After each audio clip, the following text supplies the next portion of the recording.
Ao computador, aqui para aqui para o Rafael para avançar.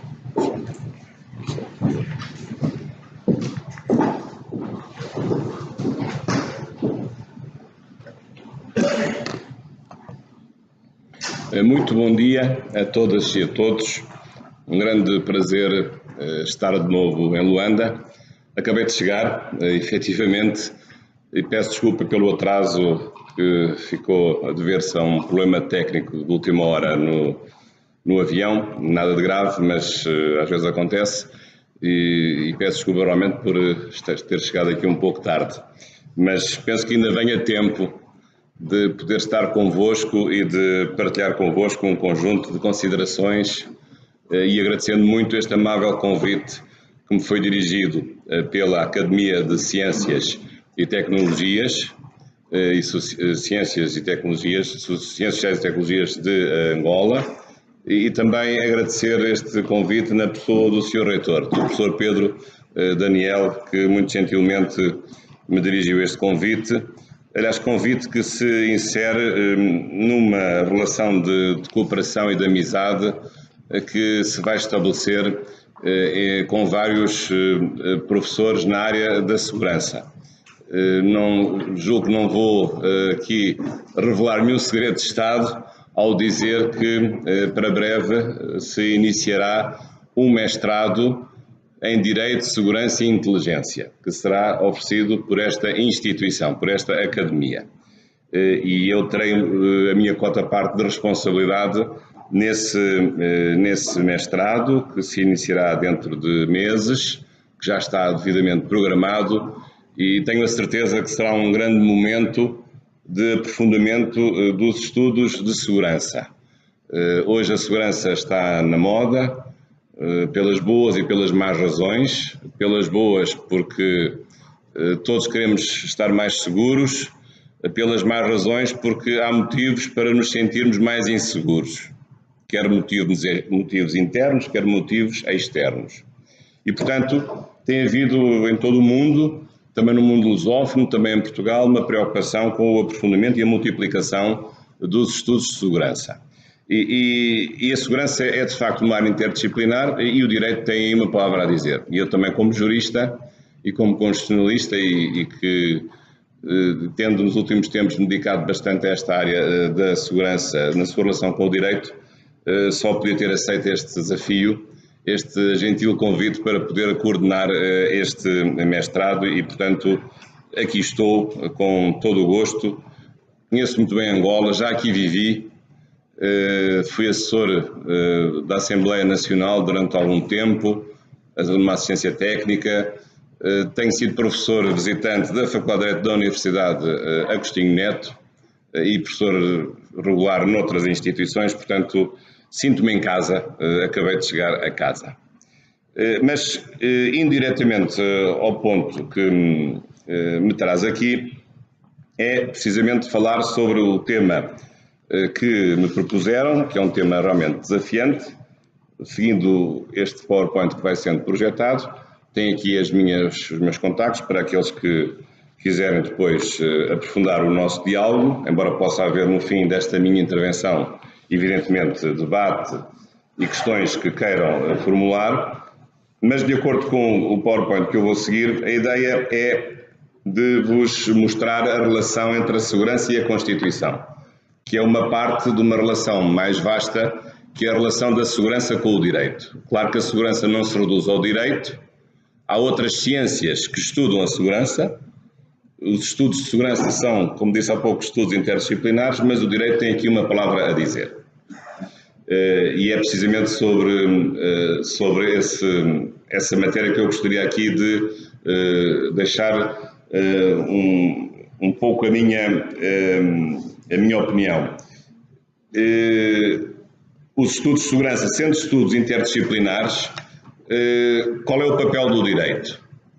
E não estou com isto a dizer que o direito é superior às outras ciências. Não, aqui estamos todos a trabalhar em cooperação. Não há pessoas que são superiores porque são juristas e outros que, não sendo juristas, mas sendo cientistas das outras áreas das ciências sociais e humanas, se devam considerar inferiores. Não, nós estamos aqui num plano de igualdade.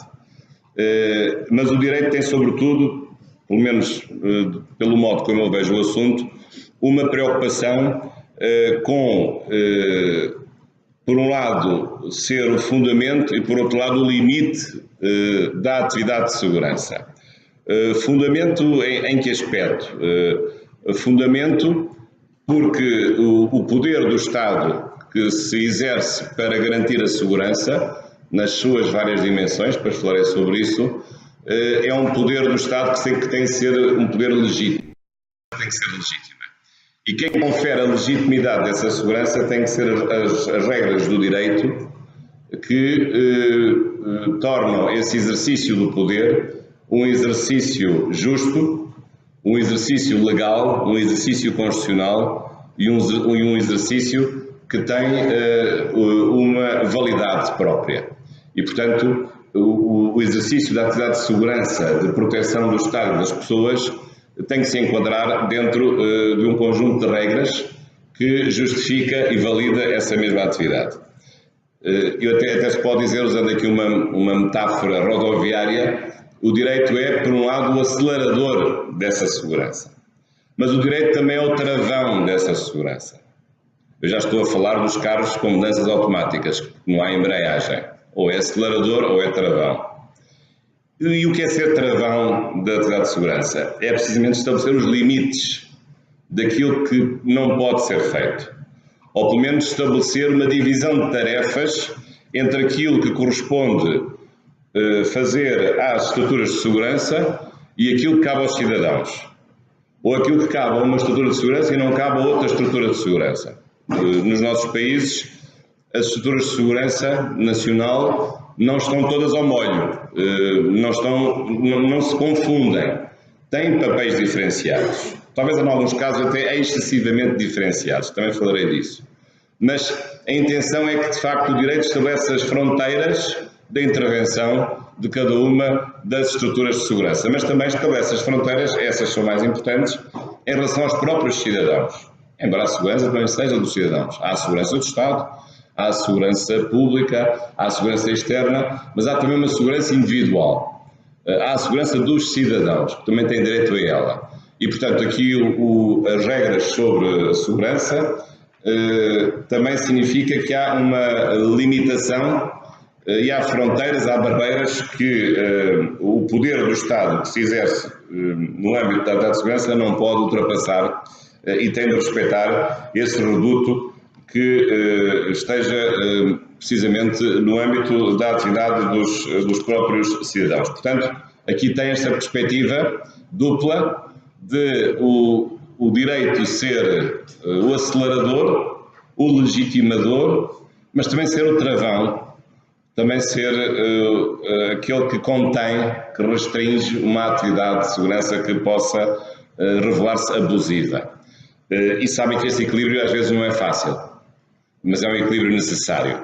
O equilíbrio entre o quê? Entre o poder do Estado e os direitos dos cidadãos, o equilíbrio entre a autoridade do poder público e os direitos e as liberdades individuais.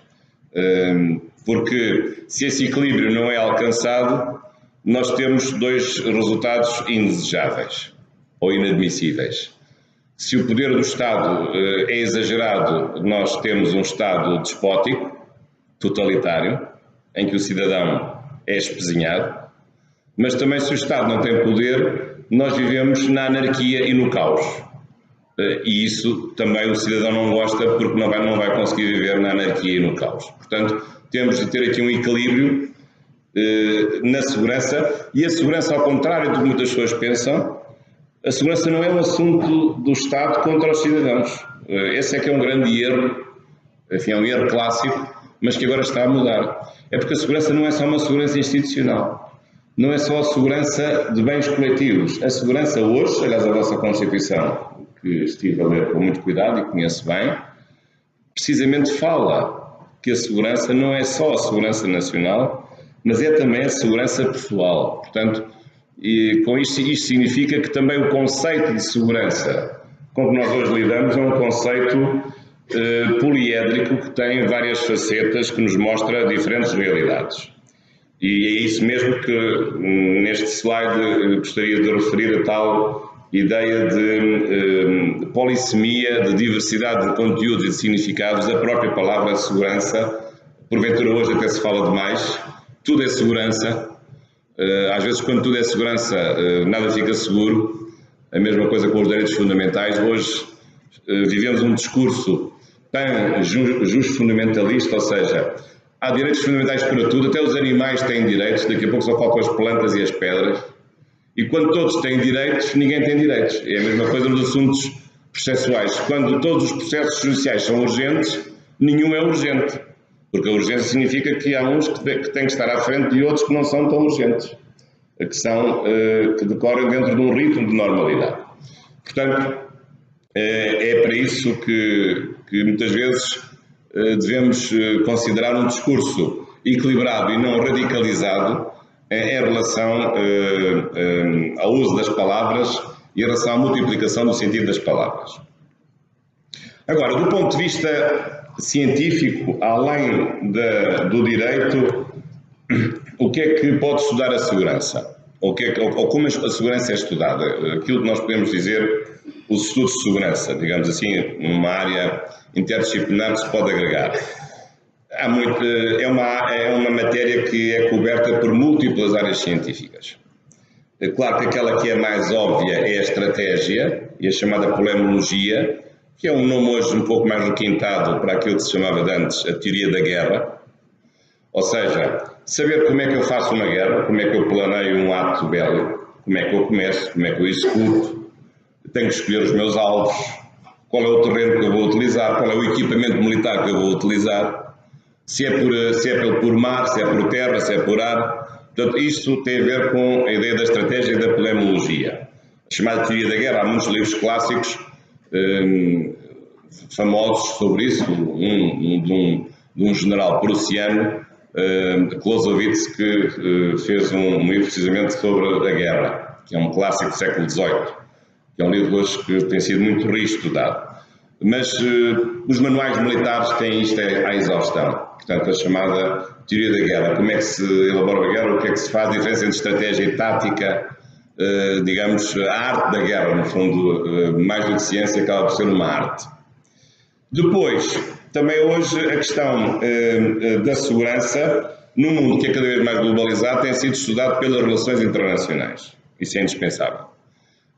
Porque os países não vivem sozinhos, os países estão em relação próxima uns com os outros, relações bilaterais, cada vez mais relações bilaterais, e, portanto, as relações internacionais mostram as causas dessas relações, e as relações internacionais podem ser de variedíssimas naturezas. Há relações económicas, há relações políticas, há relações culturais. Aquelas que nos interessam aqui são as relações de conflito, ou seja, estudar, na parte das relações internacionais, qual a origem e qual a natureza dos conflitos que opõem os países. Estudar do ponto de vista científico, encontrar o porquê, apontar as soluções possíveis, mas numa atitude científica. Não se está a impor nada, mas estudar, conhecer as causas desses conflitos, se esses conflitos podem agravar-se, se podem resolver e perspectivar o futuro. Portanto, essa é a ciência das relações internacionais, num capítulo próprio, que é muito importante nestas áreas, tem a ver com a segurança, que é as relações internacionais de conflito, ou a conflitualidade internacional, que pode ser a mais drástica é de natureza militar, mas pode ser de natureza económica. Portanto, também é outro aspecto a referir. A própria história também nos pode ajudar a saber porque é que nós chegámos onde chegámos, e não deixa de ser curioso que muitos países se formaram à custa da guerra, à custa do conflito. Os países que são hoje países têm o território que têm por causa da sua história, de uma história de conquista territorial.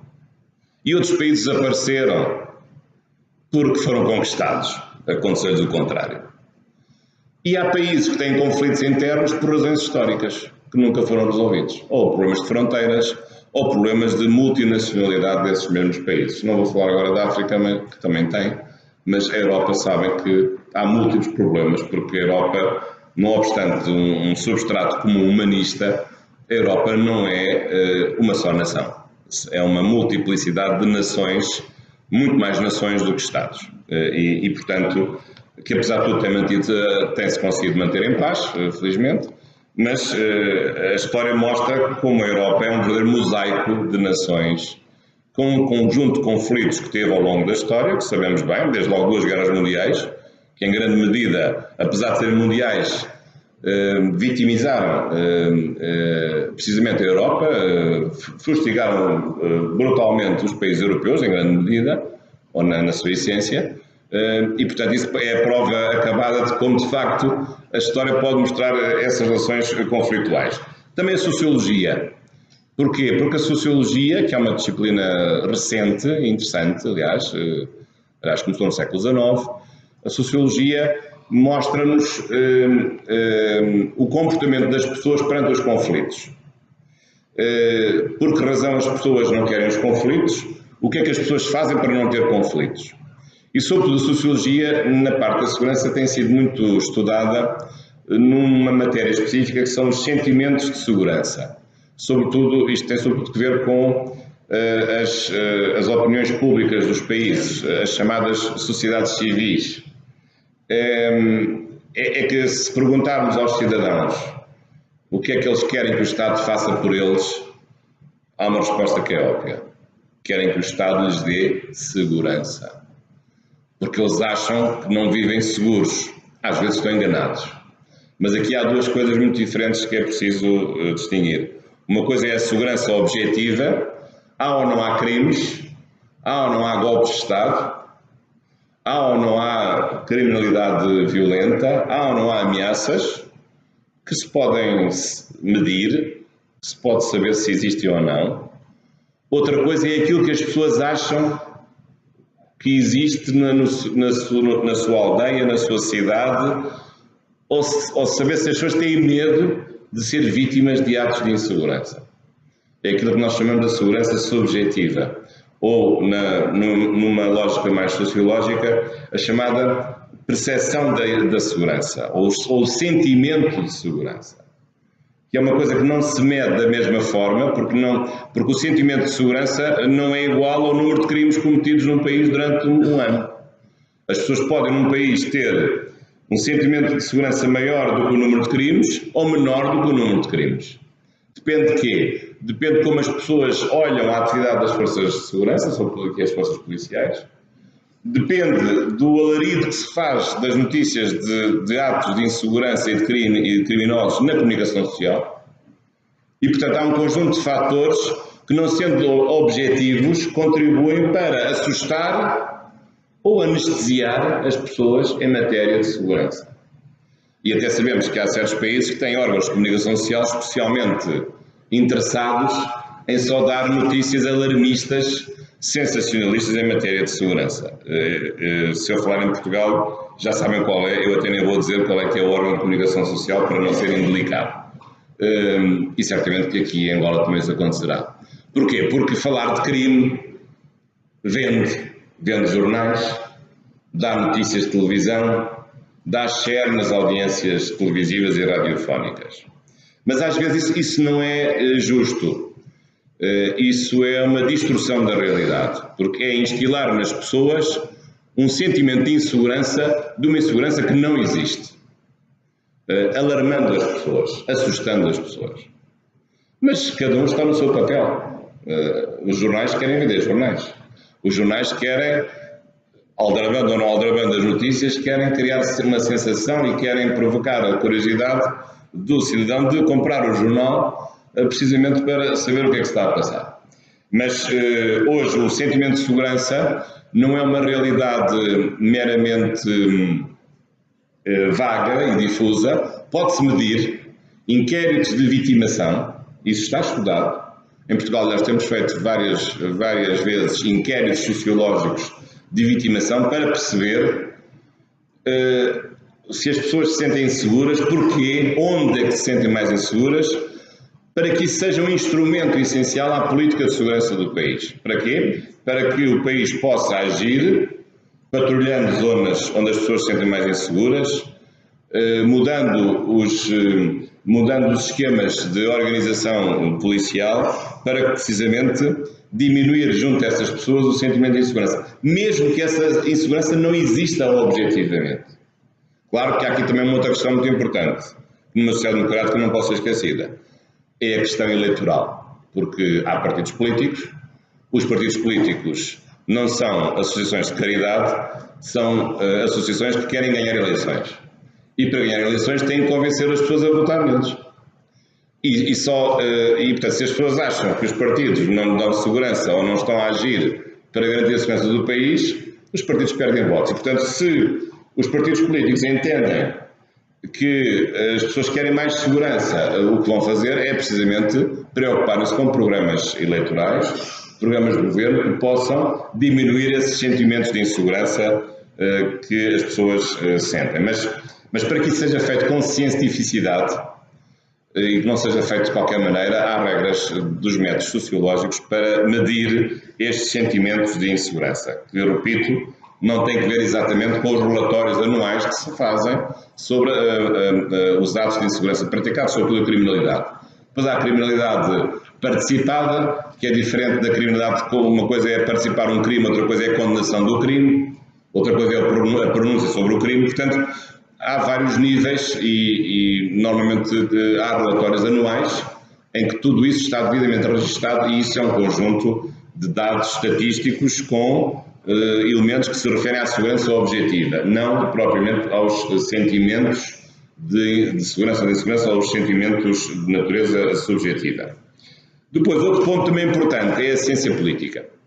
Porquê? Que a ciência política já não é da perspectiva dos cidadãos, do que é que os cidadãos acham que o Estado está a fazer pela sua segurança, mas é outra perspectiva, é a perspectiva de saber como é que o Estado se deve organizar para ter mais eficácia na sua atividade de segurança. E reparem que há várias questões que não são questões óbvias. Nós podemos dizer, bom, o Estado tem sempre a função de segurança, isso não tem nada a saber. Sim, é verdade. Mas quem é que vai dirigir essa atividade? É o Presidente da República, é o Governo? Qual é o papel do Parlamento? Qual é o papel da fiscalização da atividade de segurança? Até onde vão os tribunais a fiscalizar os atos ilícitos ou os abusos que sejam cometidos na atividade de segurança? Portanto, há uma série de questões que são questões de organização política, ou os Estados que sejam federais, não é o caso de Angola nem de Portugal, felizmente, acho eu. Os Estados federais têm forças de segurança federais e forças de segurança estaduais. Mesmo nos Estados unitários, e em breve será uma grande reforma, Angola terá autarquias locais, pode haver polícias municipais.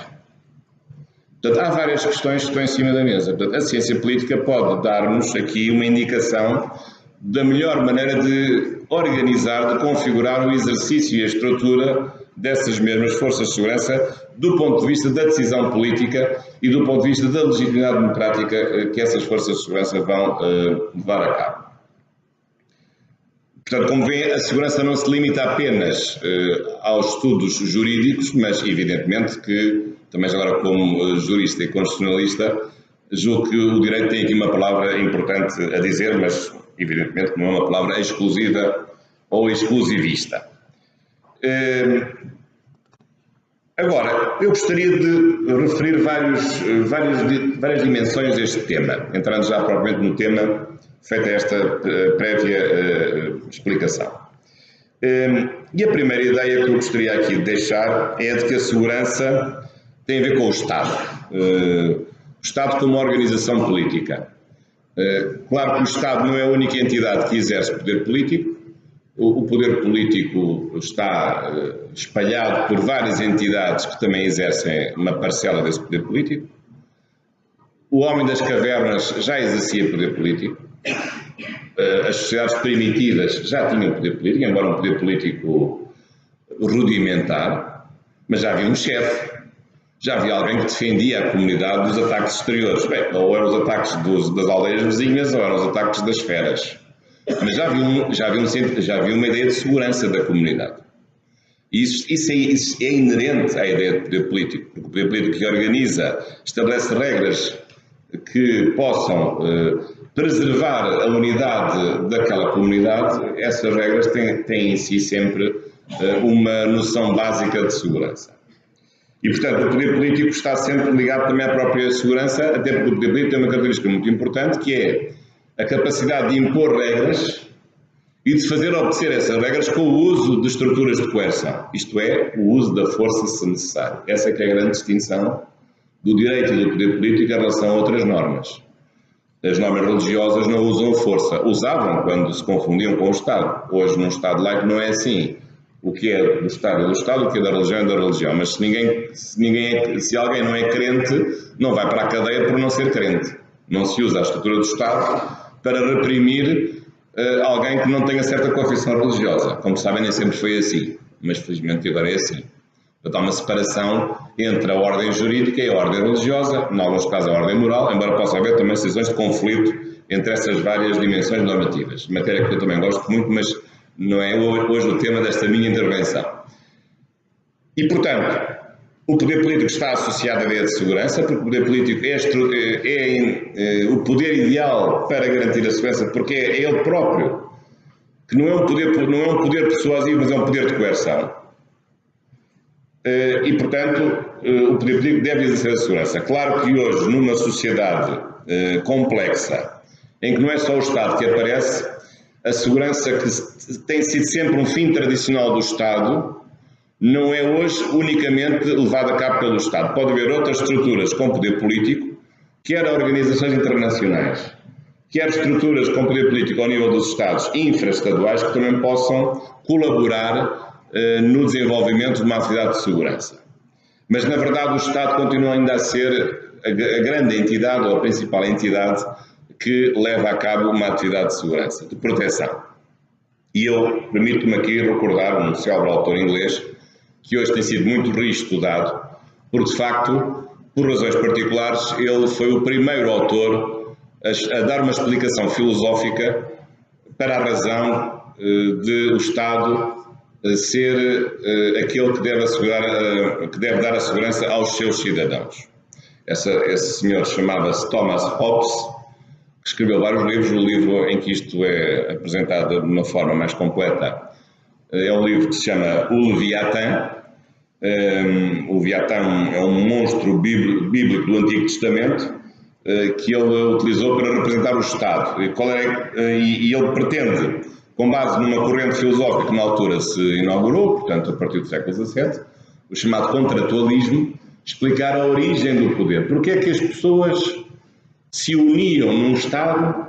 O que é que levava as pessoas a juntarem-se numa organização estadual? Porque é que as pessoas se querem juntar? É porque gostam muito umas das outras? É porque são familiares uns dos outros? Não, porque uma família não tem 10 milhões de pessoas nem 20 milhões de pessoas. Nem sequer uma nação ou uma etnia. Então o que é que faz com que as pessoas se unam, entregando a parte da sua liberdade ao Estado para que elas possam viver? É que, segundo este autor, o sentimento mais elementar que nós temos é o medo de morrer. E por acaso até é verdade. É um dos, não é o único. E portanto, como para este autor, esse é o sentimento mais primário, é salvar a pele, não morrer. Como ele achava que o sentimento também mais primário das pessoas era de se matarem umas às outras, era isso que ele falava, que precisamente num estado de natureza as comunidades viviam numa situação de guerra civil, de todos contra todos, em que o homem era o lobo do próprio homem, homo homini lupus, portanto o homem era o lobo do próprio homem, portanto foi essa a razão de não querer morrer e o medo de ser atacado pelos outros que levou os cidadãos, enfim, numa metáfora, numa parábola, a atribuir ao Estado o direito à sua liberdade, renunciando à liberdade e entregando ao Estado a segurança que o Estado deve exercer em nome de todos os indivíduos. E, portanto, retirando aos indivíduos a liberdade, mas os indivíduos não ficariam livres, mas ficariam seguros. E preferiam viver sem segurança do que ficar com liberdade e morrer na primeira esquina. Portanto, isto é, em termos, enfim, um pouco simplistas ou até simplórios, a apresentação da filosofia contratualista de Thomas Hobbes.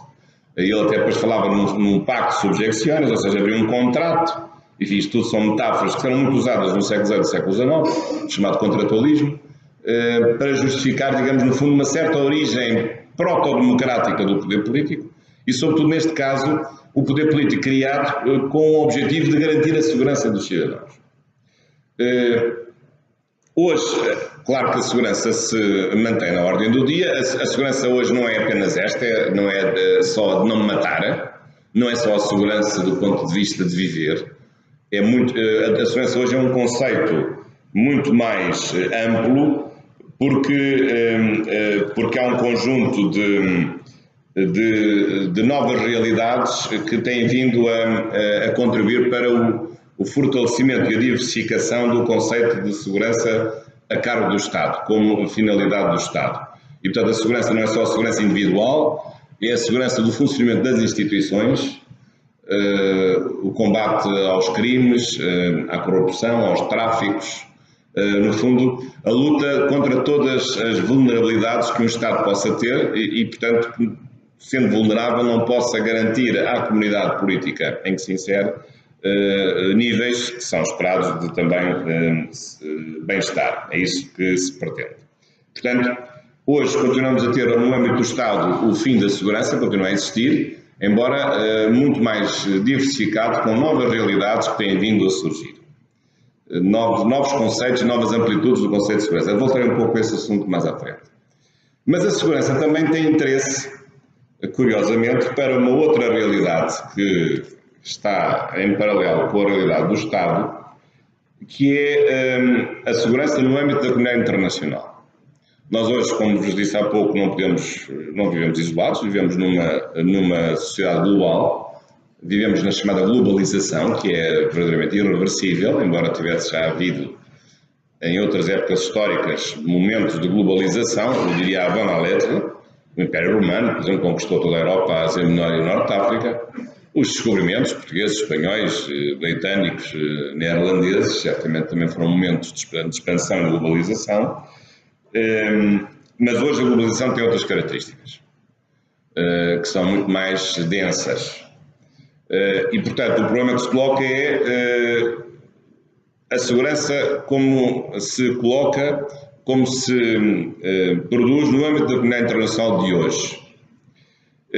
O tema do uso da força é um tema clássico, porque o direito internacional aqui só conseguiu cumprir a sua missão muito tarde. Eu diria que só no século XX é que verdadeiramente os Estados e as organizações internacionais acordaram para a sua grande missão, que era ter um mundo seguro, ter um mundo em paz.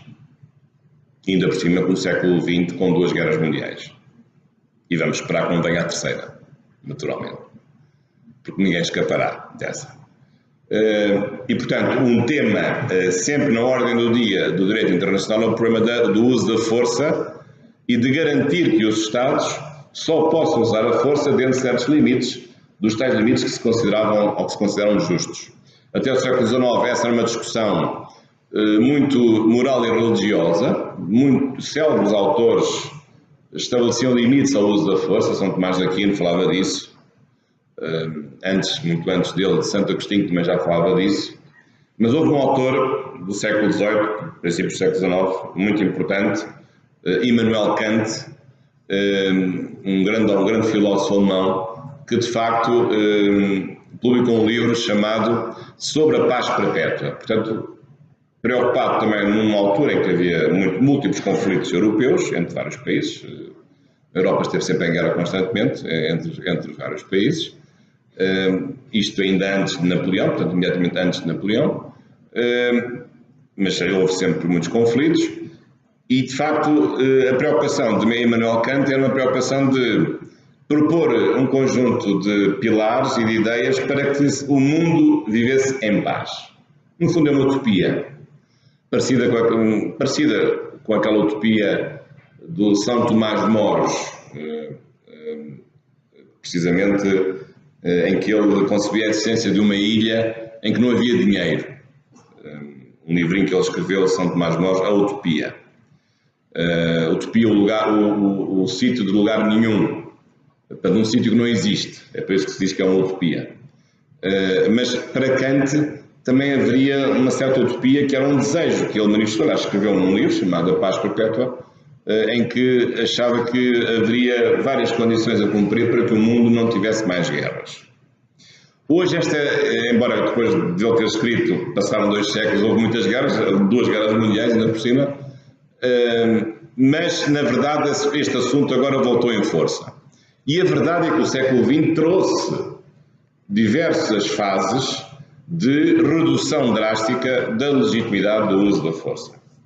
E a partir da Carta das Nações Unidas, em 1945, o uso da força passou a estar proibido e só é admissível em 2 circunstâncias. Ou em legítima defesa, que tem sido interpretado nos últimos tempos de uma forma muito lata por certas potências internacionais, ou quando há uma decisão do Conselho de Segurança das Nações Unidas, se houver um caso que justifique o uso da força por estar em perigo a paz e a segurança internacionais.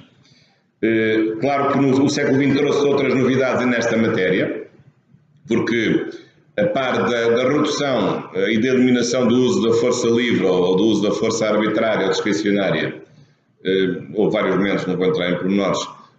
Entretanto, houve outros capítulos do direito internacional que foram completando esta preocupação com a limitação do uso da força, numa visão já de proteção dos cidadãos, o chamado direito humanitário, que já tem 3 fases, o direito da Haia, o direito de Genebra e o direito de Nova Iorque, e mais recentemente o direito internacional penal, que no fundo também é um contributo para limitar o uso da força, sobretudo numa coisa que ainda não está a funcionar, mas que se espera que venha a funcionar. A última revisão do Estatuto de Roma do TPI, que foi feita em África, em Kampala, não adiantou muito, tem a ver com a criminalização de atos de agressão, que ainda continua suspenso na jurisdição do Tribunal Penal Internacional. Mas o Tribunal Penal Internacional pode condenar, pode julgar múltiplos outros crimes, crimes contra a guerra, crimes de guerra e crimes contra a humanidade. Agora, este mundo do fim do século XX e princípio do século XXI é um mundo já diferente daquele que era no século XX. Há coisas que se estão a alterar e não podemos esquecer as novas circunstâncias que nos rodeiam, que vêm, num certo sentido, abalar um pouco aquilo que nós achávamos que estava garantido.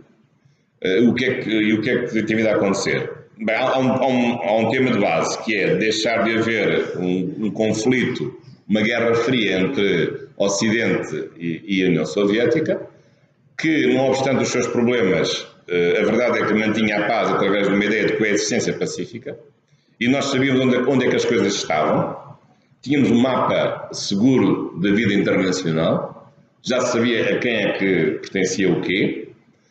Com a queda do bloco soviético, o mundo desorganizou-se, a tal desorganização do meio internacional, e, portanto, agora os países fazem alianças imprevistas, às vezes as mais espúrias que é possível imaginar, a chamada geometria variável, e, portanto, isso tornou a previsibilidade do comportamento dos atores internacionais muito mais baixa.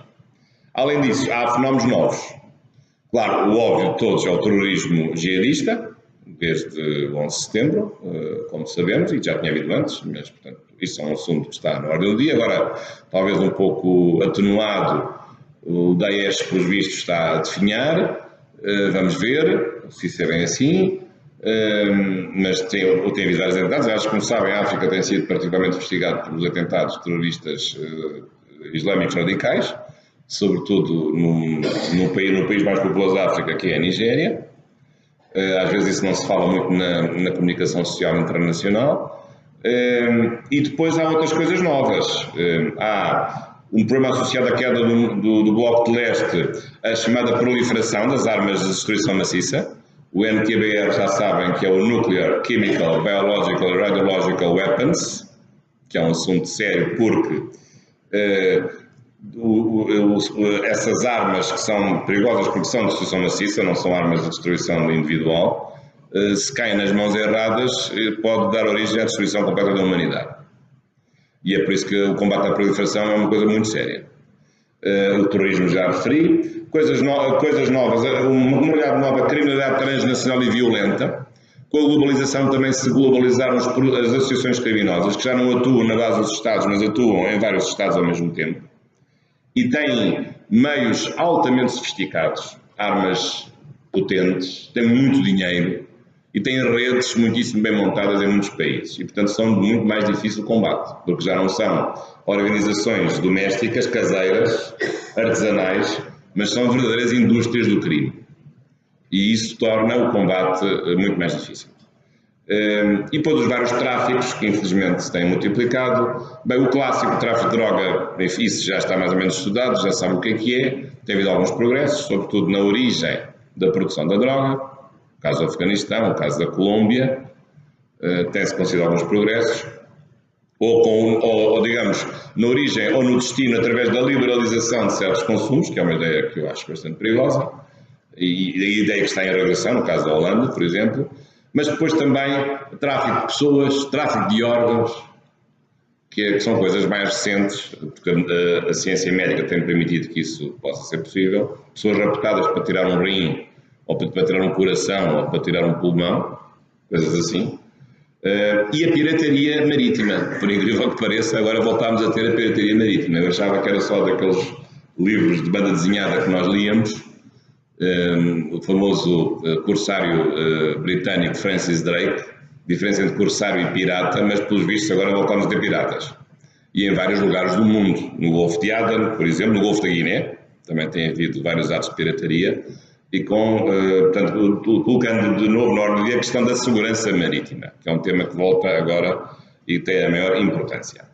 Portanto, estes são temas recentes da atualidade das relações internacionais de conflito, que vêm pôr em causa esquemas mais ou menos fechados e estabilizados do ponto de vista do chamado direito internacional da segurança nestas várias áreas.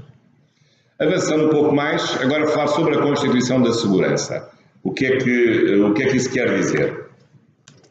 Claro que um país tem sempre uma Constituição, não conheço nenhum país que não tenha uma Constituição, mesmo que não tenha esse nome, mas tem sempre uma Constituição que é a lei fundamental do país, que estabelece a sua organização política e os direitos fundamentais dos cidadãos. Então, o que é a Constituição da Segurança de um país? É a parte da Constituição que lida com o fenómeno da segurança. E eu aqui, a minha visão é de ver isto de duas maneiras. Pode haver outras maneiras de ver, cada um tem a sua, e isto não é fácil de ver porque isto é mais complicado do que parece. Eu vejo de duas formas. A segurança da perspectiva dos cidadãos, o chamado Estado-Comunidade, a sociedade civil, se quiserem usar essa expressão, que aliás não é muito correta, e a segurança do lado do Estado-Poder, isto é, da segurança chamada nacional, e portanto das instituições, que atuam em benefício da coletividade. Mas há uma segurança das pessoas e há uma segurança das instituições ou da organização coletiva a que as pessoas pertencem. São duas coisas distintas. E tanto são distintas que podem entrar em conflito. E o que é preciso é saber em que termos esse conflito pode acontecer. E, portanto, penso que são as duas maneiras de ver a questão da segurança. Claro que hoje o conceito de segurança tem outras ramificações. Eu há uns tempos fiz um exercício, agarrei na Constituição Portuguesa e cliquei num PDF, pode-se fazer isso, procurar uma palavra, e cliquei na palavra segurança. Façam o mesmo com a vossa Constituição. Escrevam num texto que tenha a vossa Constituição, até podem fazer agora. Escrevam a palavra, localizar a palavra segurança. Vejam quantas vezes aparece a palavra segurança. Dezenas de vezes. Dezenas. Mas nessas dezenas de vezes a palavra segurança tem 10 ou 15 significados diferentes. Nós não estamos a falar sempre da mesma coisa. A palavra é igual, mas o seu significado é muito diferente. Há uma polissemia e um plurissignificado das coisas que torna isto ainda mais difícil. Aliás, hoje até no plano internacional nós costumamos referir o conceito de segurança humana, precisamente que é uma ideia que certas instituições internacionais têm veiculado, sobretudo a partir de um célebre relatório de 1994 do PNUD, em que a segurança já não é só uma segurança das pessoas frente a atos de guerra ou a segurança dos Estados contra agressões externas, mas a segurança humana significa a proteção da pessoa em múltiplas circunstâncias. Não apenas uma proteção da sua vida e dos seus bens, mas uma proteção contra desastres ambientais, uma proteção contra o mau funcionamento da economia, uma proteção política contra o mau funcionamento da democracia eleitoral. Portanto, o conceito de segurança humana hoje é um conceito também interessante que tem sido muito adotado, sobretudo pelos organismos internacionais. Mas nesse conceito de segurança fala-se tudo, desde segurança social, segurança no emprego, mas não é essas, ou a segurança jurídica até, mas não é nesse sentido que nós aqui usamos a expressão de segurança. Aqui a expressão de segurança tem sobretudo esta ideia, a proteção. A segurança significa proteção, defesa, não defesa no sentido militar, mas defesa, proteção, salvaguarda, garantia de certos valores e de certos bens jurídicos. É isto. Contra atos hostis, ou contra atos da natureza que destruam esses bens e destruam esses direitos e destruam essas pessoas. Agora vamos ver a perspectiva dos cidadãos. Vou começar por aí, embora não seja a perspectiva mais frequente, mas penso que é aquela que deve ser referida mais vezes porque é menos estudada. Numa sociedade democrática e num Estado de Direito, os cidadãos têm direitos fundamentais que estão na Constituição. Hoje isso é óbvio. Até direitos de várias gerações, começaram por ser direitos de primeira geração, depois direitos de segunda geração, direitos sociais, agora já se fala até na quinta geração de direitos fundamentais. Mas a Constituição angolana também, evidentemente, que se faz eco dessa realidade, e muito bem, e tem um célebre artigo, que é o artigo 36, em que se diz o seguinte, no número 1, todo cidadão tem o direito à liberdade física e à segurança individual. Ora bem, esta palavra, estes dois direitos aparecem sempre juntos. Direito à liberdade e à segurança. Mas a primeira coisa que nos ocorre é esta. Mas não são coisas incompatíveis? Porque a segurança de outros pode implicar a prisão de alguém. Se anda uma pessoa, um bandido à solta, a roubar casas, a segurança dos outros passa pela privação da liberdade daquele criminoso ou daquele delinquente. Então como é que nós podemos ter ao mesmo tempo direito à segurança e à liberdade? Isto não é incompatível? Aparentemente é. Pode ser. Pode ser incompatível. Mas também pode não ser.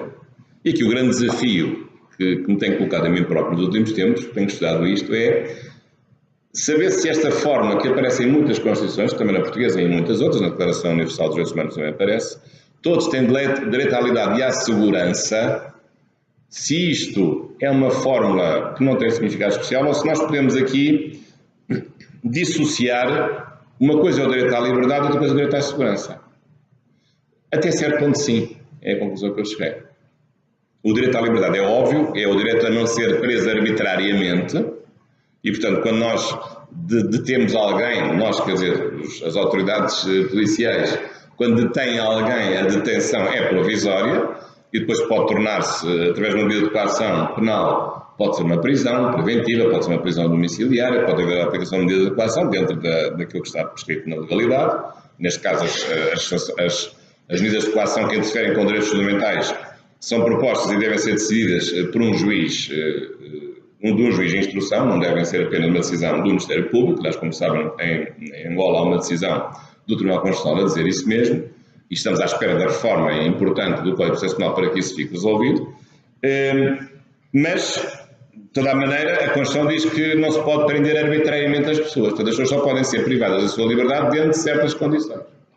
Que é uma condenação justa, com processo penal, um devido processo penal, com garantias de defesa, está lá tudo. Certos casos, as pessoas podem não ser culpadas, por exemplo, uma pessoa com anomalia psíquica que anda a matar pessoas, aí já não é uma prisão, mas é uma medida de segurança, não no sentido de medida de segurança de inteligência, mas medida de segurança, digamos, como conceito afim do penal, para pessoas inimputáveis, ou uma pessoa que anda com uma doença contagiosa a espalhar o ébola pelo país, essa pessoa tem que ser imediatamente detida. E isso com uma medida de segurança, mas aí já não é uma questão, ela não cometeu nenhum crime, mas é uma questão de prevenção da difusão de uma doença que pode pôr em causa direitos à saúde de outras pessoas, ou até o direito à vida no seu limite. Portanto, isto é o direito à liberdade, que só pode ser restringido em circunstâncias especiais ou excepcionais que a própria Constituição refere, precisamente neste artigo 36. Prisão preventiva, condenação definitiva, várias circunstâncias em que isso é legítimo. Então, e o que é o direito à segurança? É o direito a ser preso numa cadeira segura? Então, se calhar também é. Ou seja, eu vou ser condenado, mas não quero que me matem na prisão. Talvez seja. Mas não é certamente aquilo que nós estamos a pensar assim à primeira vista. O direito à segurança aqui há de ser outra coisa. Que esse é que é o ponto mais difícil. Há autores que dizem que esta segurança é apenas uma garantia da liberdade. Isto é, se as instituições do Estado funcionarem, se os criminosos forem julgados e condenados, a sociedade fica mais segura, porque eles já não andam à solta e aprendem a lição. É uma possibilidade. Se houver vigilância policial nas ruas, o crime não se multiplica, porque os bandidos têm medo de ser surpreendidos no flagrante delito. Também é verdade. Concordo. Mas será só isso? Ou de necessidade de haver tribunais que funcionem, que julguem as pessoas com justiça? Isto é, ter um país organizado, um país ter forças armadas, defender-se de ameaças externas, mas ter um país organizado. Será só isso? Ou o direito à segurança aqui poderá ser algo mais do que isso? É que eu acho que pode ser algo mais do que isso.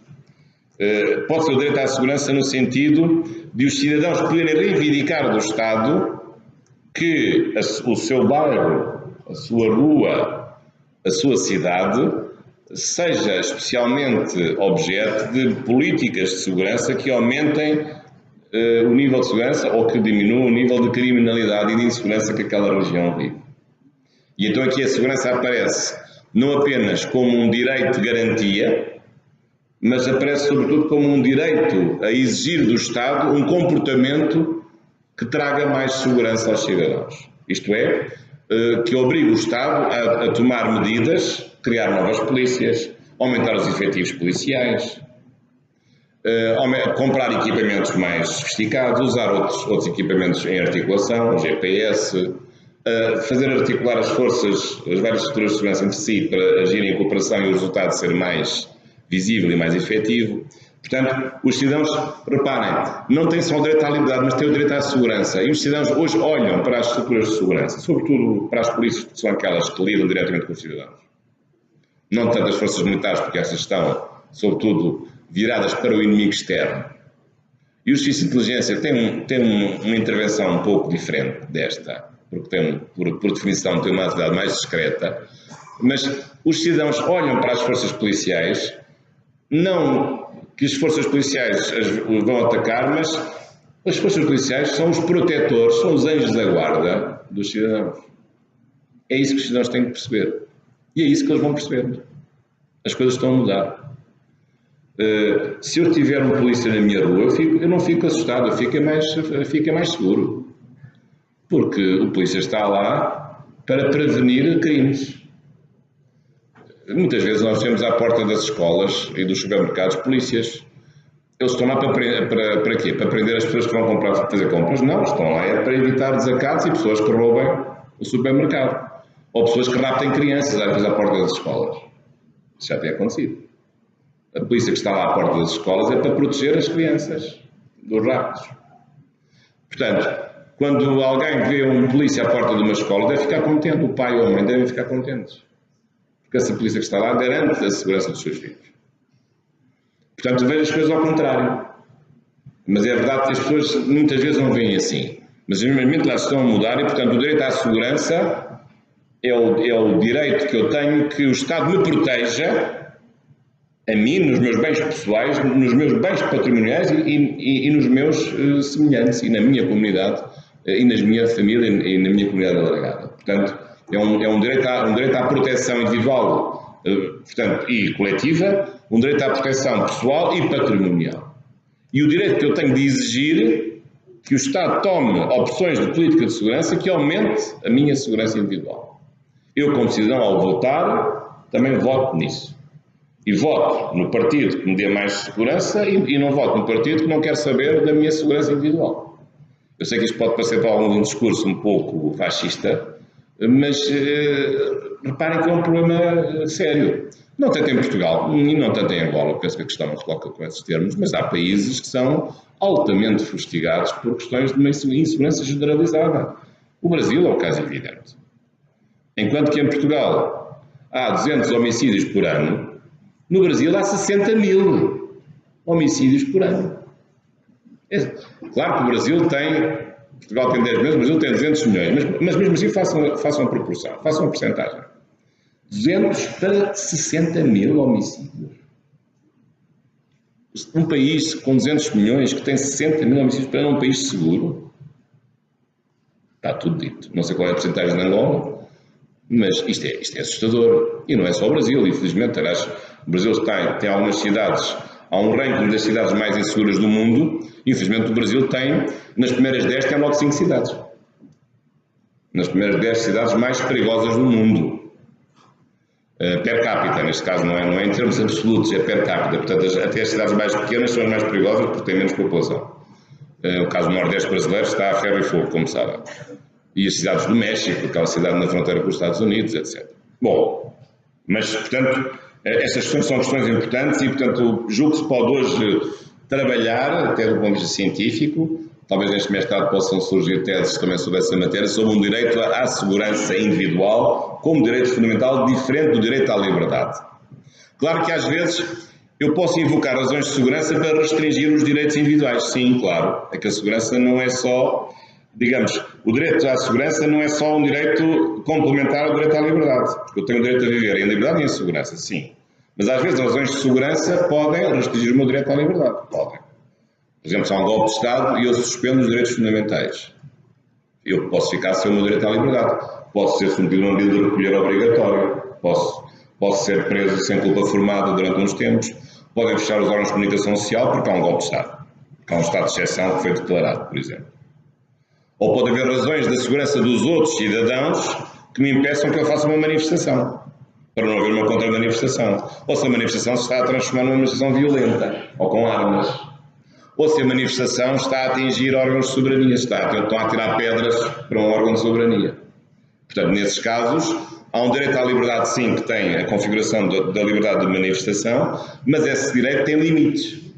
Tem limites dos direitos dos outros e o limite da segurança das instituições e um bem comunitário que é a segurança nacional, nesse caso que se projeta na segurança de certos bens comunitários. Eu sei que isto é um tema delicado, porque há sempre dúvidas sobre se as forças de segurança estão ou não estão a agir na fronteira da legalidade, mas o que interessa é estudar a lei e ver o contorno exato dos termos de intervenção policial. Mas muitas vezes também há pessoas que não fazem manifestações ingênuas, fazem manifestações para atingirem objetivos que não são propriamente objetivos confessáveis.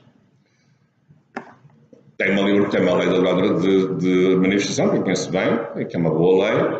Às vezes a confusão é que as pessoas não percebem que uma coisa é, se é um direito, o direito não tem que ser autorizado, mas tem que ser previamente comunicado às autoridades, mas isso não significa que o direito seja cortado, mas as autoridades podem não permitir a manifestação se ela for feita num lugar onde já há outra manifestação contrária. Ou se vai ser feita numa zona que não pode ser fechada ao público. Imaginem que era em Lisboa uma organização fazer uma manifestação ao mesmo tempo, no mesmo dia, na mesma hora, na Ponte sobre o Tejo e na Ponte Vasco da Gama. Isto não pode ser. Então, Lisboa ficava sem acesso por duas pontes, que é as únicas que tem na cidade. Isso nunca podia ser permitido. Portanto, o direito tem limites. Ou às vezes o que acontece, por exemplo, lembram-se às vezes aquelas competições desportivas que são anunciadas com muita antecedência, são de 2, 3 horas, ou às vezes usar só uma das faixas da ponte e não as duas, para manter a circulação rodoviária nas pontes. Mas, portanto, imaginem uma manifestação na pista no aeroporto. Imaginem que ontem, quando estava a sair de Lisboa, tinha uma manifestação, então eu não teria chegado certamente nem atrasado, não teria mesmo chegado. As pessoas vão para a pista do aeroporto fazer uma manifestação. Isto não pode ser, era só o que faltava. Portanto, há instituições, há lugares em que não é permitida a liberdade de manifestação, como é óbvio. E, portanto, tem que haver aqui limites, mas esses limites têm que ser compreendidos. Claro que no caso da França isto tem sido complicado para o Presidente Macron, sabemos que a coisa não tem sido fácil, porque também há ali uma certa habilidade ou inabilidade recíproca de lidar com o fenómeno. Bom, mas agora passando a outra perspectiva, também para não me alongar muito, que é a perspectiva agora do Estado de poder, do Estado do aparelho, e em que se fala, aliás, e bem, a vossa Constituição nesse aspecto é muitíssimo boa, 2010, tive o gosto, aliás, de colaborar na sua redação, ainda que a título particular e formal. É uma Constituição que assume um conceito muito importante, que são raros os casos em que isso sucede, a portuguesa não o tem, que é o conceito de segurança nacional. A vossa Constituição tem este conceito de segurança nacional, que é um conceito raro. Aliás, é um conceito que durante muito tempo era um conceito maldito, porque era um conceito associado aos Estados totalitários, sobretudo na América do Sul, ou na América Latina, os chamados Estados de segurança nacional. Eram os Estados ditatoriais, que usavam as estruturas de segurança, sobretudo as estruturas militares e as estruturas de inteligência, para reprimir os cidadãos. Não tem que ser assim. O conceito de segurança nacional é um conceito, no fundo, recauchutado ou recuperado pela doutrina anglo-saxónica, numa perspectiva nova e interessante, que é a perspectiva da segurança integrada e da segurança cooperativa entre as várias forças e serviços de segurança, das várias áreas. O vosso artigo 11 fala no conceito de segurança nacional, aliás, no âmbito dos artigos que dizem respeito a relações internacionais, e depois lá mais para a frente, no âmbito da administração pública, há vários capítulos, não vou aqui desenvolver, aliás, depois recomendo um artigo que eu escrevi numa revista de que sou diretor, sobre, precisamente, a segurança nacional na Constituição de Angola de 2010, em que eu faço a análise destes vários aspectos, e precisamente destes capítulos que, na parte da administração pública, no título 5 da administração pública, referem sucessivamente a segurança nacional e depois a defesa nacional, a ordem pública e a preservação da segurança do Estado. Por acaso não se fala na proteção civil, que aqui tem um modelo em que a proteção civil está integrada nas forças policiais, os bombeiros são agentes do Ministério do Interior. Não é necessariamente assim, vocês têm um modelo, no fundo é um modelo americano. Nós em Portugal não é assim, os bombeiros na sua raiz são entidades privadas, pertencem a associações privadas, humanitárias, sociais, e temos pouquíssimos bombeiros profissionais, e muito menos bombeiros do Estado. Os que há profissionais não são do Estado, há uma força que é do Estado, mas o seu grosso são municipais, não são estaduais. No vosso caso, os bombeiros são estaduais. Mas, portanto, essas são as três estruturas que julgo que são importantes para, digamos, mostrar o outro lado da segurança, que é a segurança nacional. O que é a segurança nacional? É a segurança das estruturas do Estado. Não já vendo a pessoa em si, mas a defesa da comunidade, da coletividade no seu conjunto. Claro que as medidas que se tomam nesta segurança indiretamente protegem o indivíduo. Se as forças militares repelem um invasor que quer invadir Angola, estamos a proteger o quê? Os cidadãos angolanos, que não vão ser dominados por uma potência estrangeira. E estamos a proteger a independência nacional, que indiretamente protege a autonomia de decisão de cada um dos angolanos. Indiretamente estamos sempre a proteger também direitos individuais, mas a perspectiva não é dos direitos individuais, é de conceitos de bens, chamados bens coletivos ou bens comunitários. Quais são eles? Aqui depois há uma diferenciação conforme a estrutura de segurança em causa. Quando falo em estrutura de segurança, falo em cada um destes três braços, digamos assim, ou pilares.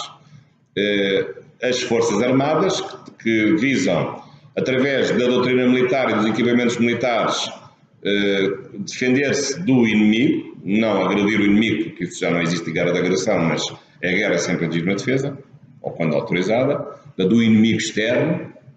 Portanto, o diálogo que as Forças Armadas têm, se é que se é diálogo, é com o inimigo, com base numa doutrina de natureza militar.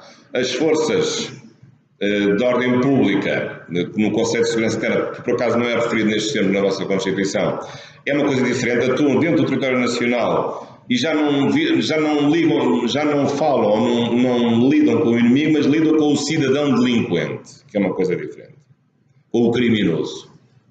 que às vezes é mais perigoso do que o inimigo, também já tem acontecido.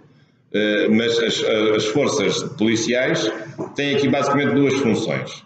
Tem a função de ordem pública, ou três: ordem pública, manter a ordem pública, manter a paz social, muitas vezes prevenir a criminalidade, portanto, agir de tal forma que a criminalidade não ocorra com as operações de vigilância, e em alguns países, também é o vosso caso, as polícias também são órgãos de investigação criminal. Isto é, quando há a prática de um crime, depois transita-se da área da segurança para a área da justiça penal, a fim de ser realizada, a fim do processo criminal ser conduzido.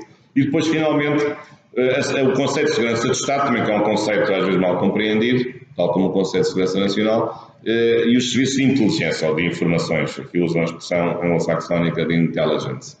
É uma realidade importante porque os serviços de inteligência não lidam com as bagatelas, com os carteiristas ou com aqueles que roubam galinhas, não estão muito preocupados com isso, estão sobretudo preocupados em agir preventivamente com os atos que há de mais grave contra o Estado.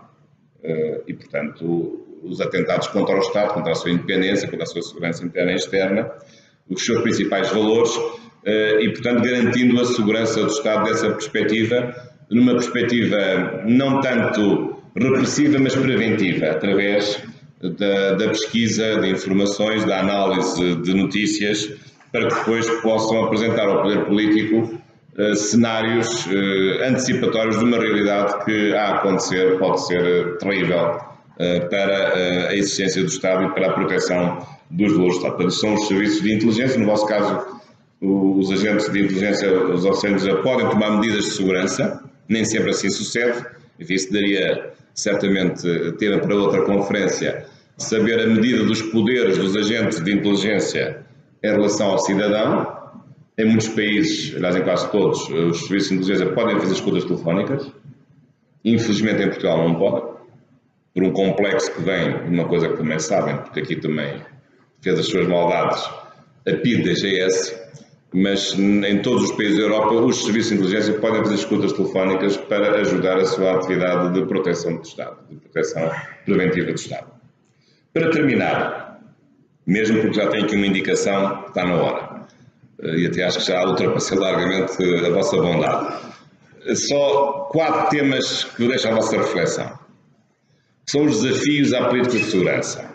Não tanto agora dizer aquilo que é, em que é que consiste o direito à segurança, quer na perspectiva individual, quer na perspectiva do Estado, Estado do poder, mas há várias questões que estão na ordem do dia. E de facto, eu sei que Angola está a viver um processo de reforma da segurança. Porque a Constituição foi o motor dessa reforma, esteve para ser aprovada uma alteração, uma nova Lei de Segurança Nacional, que entretanto julgo que não saiu, tinha questões que tinham que ser aperfeiçoadas, não sei se esse processo agora não, julgo que vai ser retomado, e isso é um assunto importante. E quais são as questões? É de ser uma Lei de Segurança Privada, já saiu há 3 anos, mas há aqui várias questões importantes. Primeiro, no fundo, não sei se são dilemas, mas apresentei-os aqui de uma forma dilemática interrogativa. Primeira questão, segurança centralizada ou partilhada, ou seja, a segurança deve estar numa única instituição ou deve essa instituição partilhar bocados, partes da segurança noutras instituições. Estou-me a referir à questão da segurança municipal, por exemplo. Se as novas autarquias devem ter algumas atribuições em matéria de segurança, se deve ser só do Estado ou não. Em princípio a segurança, a principal é do Estado, não deve ser partilhada, mas às vezes a partilha de segurança pode, em certas circunstâncias, facilitar os sentimentos de segurança. Também Portugal tem havido muitos contratos locais de segurança com municípios que têm tido algum sucesso no âmbito da segurança municipal. Por exemplo, agora recentemente foi uma lei que também descentraliza mais competências em matéria de segurança municipal do Estado para os municípios. Depois uma outra questão, que é uma questão mais lógica, é a segurança setorial ou segurança integrada, ou seja, cada força, cada estrutura de segurança deve ter a sua capela ou devem estar todos em colaboração, porque há sempre a ideia de que cada um está na sua capelinha e não quer partilhar os seus conhecimentos com as outras forças, estruturas e serviços de segurança. Cada um é que sabe melhor, sabe mais do que os outros. Mas se o fim é comum, que é garantir a segurança do Estado e dos cidadãos, tem que agir em cooperação, não é agir em concorrência ou em competição. Isso não faz sentido nenhum. E tem que se coordenar e se articular, e cada um tem o seu papel, cada um tem a sua expertise, tem o seu skill e, portanto, tem de agir dessa forma. Essa é uma preocupação recente. Nós, em Portugal, tivemos uma excelente experiência nesta matéria com o Euro 2004, porque foi criada a unidade de combate antiterrorista, que não existia, começou por ser uma estrutura informal, agora está consagrada na Lei de Segurança Interna. E é um grupo de trabalho onde tem tudo. Tem forças policiais, forças militares e forças de inteligência. E forças de investigação criminal. E reúnem todas as semanas para saber o que é que está a acontecer na área do terrorismo e partilham informação. E tem que ser assim, porque não pode haver aqui gavetas, não pode haver aqui capelinhas de cada um, porque isso prejudica a não partilha de informação. Nós sabemos que o caso do 11 de setembro, segundo se diz, o 11 de setembro de 2001 aconteceu porque precisamente não houve partilha de informação por parte de várias agências norte-americanas. Depois, ao nível internacional, também se tem colocado um dilema da segurança unilateral cooperativa. Hoje, cada vez mais a segurança é cooperativa. Embora o mundo, nos últimos tempos, esteja a assistir a um recuo do multilateralismo e a uma prevalência de um espírito protecionista, sobretudo por a ação dos Estados e da Rússia, há um regresso a um certo protecionismo, a um certo unilateralismo. Acho que é visível no facto da Administração Americana ter desistido de vários tratados internacionais, desde logo o Tratado sobre as Alterações Climáticas, não é verdade? Mas na segurança internacional isso é fatal. Se nós regressamos a uma lógica unilateralista, então é que estamos totalmente perdidos. Porque precisamente uma das conquistas que tivemos contra o terrorismo foi precisamente termos ativado mecanismos de maior coordenação entre as estruturas, as forças e os serviços de segurança. Na Europa, aliás, isso está em cima da mesa, há uma estratégia comum de segurança e defesa. Pensa-se na criação de um serviço europeu de inteligência, que dizem que já há, mas tenho as minhas dúvidas nesses termos. Mas os grandes países não querem prescindir da sua autonomia, os serviços ingleses ou franceses não querem deixar de ser eles próprios a fazer certas coisas, eu compreendo, e não é só para manter os filmes do James Bond a funcionar, não é só por causa disso. Mas tem que haver uma maior cooperação também mesmo ao nível dos serviços de inteligência. Mas quando falo em segurança natural cooperativa, não me estou a referir apenas à atividade de inteligência, mas também me estou a referir à atividade militar e à atividade policial. Aliás, onde talvez tenha mais havido cooperação é precisamente na cooperação policial. Nunca a Interpol teve tanta força como tem hoje. E a Interpol não é recente. A Interpol foi criada nos anos 30. Mas a Interpol hoje é uma estrutura importantíssima no combate à criminalidade internacional. Essencial.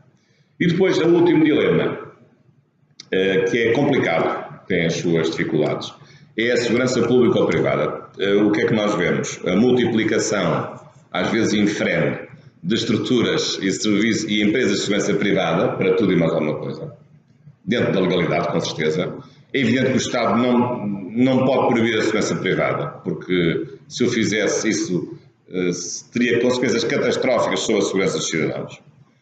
Há certo tipo de atividades de segurança que são legítimas serem realizadas por empresas de segurança privada. Porquê? Embora a Constituição não fale delas. Porque são mecanismos de autoproteção e de legítima defesa. E, portanto, se eu tenho a minha propriedade, não tenho o direito de me proteger a minha propriedade ou os meus bens. Não posso contratar alguém que me proteja, embora não usando poderes de autoridade. Sim, mas há limites. E às vezes o problema não é de haver ou não haver, é o problema de onde estão os limites a partir dos quais, ou acima dos quais, ou para além dos quais, a atividade de segurança privada deve ser proibida. Ela, apesar de tudo, tem sido bem sucedida, porque chegou o momento de terminar de acordo com as indicações da luz ambiente, para tornar isto mais intimista. Mas ela tem sido bem sucedida precisamente em quê? Nos espetáculos esportivos. Sabem que nós temos sempre aquele desprazer de olhar para certas pessoas que estão nos estádios de futebol, que estão com as costas viradas para o Ronaldo marcar 3 golos. coitados desses senhores. São os assistentes esportivos que estão a ver os jogos, mas estão a olhar para os espectadores, não estão a olhar para os jogadores. Precisamente para garantir a segurança nos espetáculos esportivos. Como sabem, é uma segurança complicada, porque tem havido coisas terríveis. Recordo, no caso de Bruxelas, foi até hoje, a maior tragédia de safety ao nível dos espetáculos esportivos. Safety e security, no fundo, uma mistura. Foi a morte de 80 pessoas que foram esmagadas por um conjunto de hooligans num espetáculo desportivo no estádio do Heysel, em Bruxelas, num famoso jogo, não sei se era uma final, mas eu era mais miúdo, julgo que foi nos anos 80. E, portanto, isso provocou uma reação em todo o mundo para o problema da necessidade da proteção da atividade esportiva, de atos de vandalismo, de hooliganismo, que muitas vezes aconteceram. Mas, portanto, penso que a segurança privada pode ter o seu lado bom, de uma certa especialização, transporte de valores, nos espetáculos esportivos. Temos dúvidas se podemos ser revistados no aeroporto por seguranças privadas que não são polícias. Podemos ter essas dúvidas, normalmente isso acontece sempre, mas ainda assim penso que a segurança privada tem um lugar, mas pode ser objeto de uma retificação, de uma pontual correção aqui e acolá, no sentido de ser mais equilibrada. E, sobretudo, não abusar da segurança privada, porque ela, no limite, pode causar no cidadão comum a ideia de que o Estado está a aliar-se da sua proteção pública e da segurança pública, a que, evidentemente, nunca pode renunciar, porque é o seu principal fim, é a segurança pública, a segurança geral da comunidade política. Portanto, estas as minhas observações. Um grande gosto de aqui regressar, uma vez mais, e agora estou à vossa disposição para as perguntas que entendam fazer. Certamente que estou perante colegas, futuros alunos do nosso mestrado, e cumprimento também os dirigentes que aqui vejo, das autoridades que aqui vejo, e agradecer-vos também a vossa presença e colocar-me à vossa disposição, e uma vez mais renovar o meu agradecimento ao convite do professor Pedro Daniel, o reitor da ACIT, para poder ter estado aqui nesta sessão. Muito obrigado pela vossa atenção. Bom trabalho.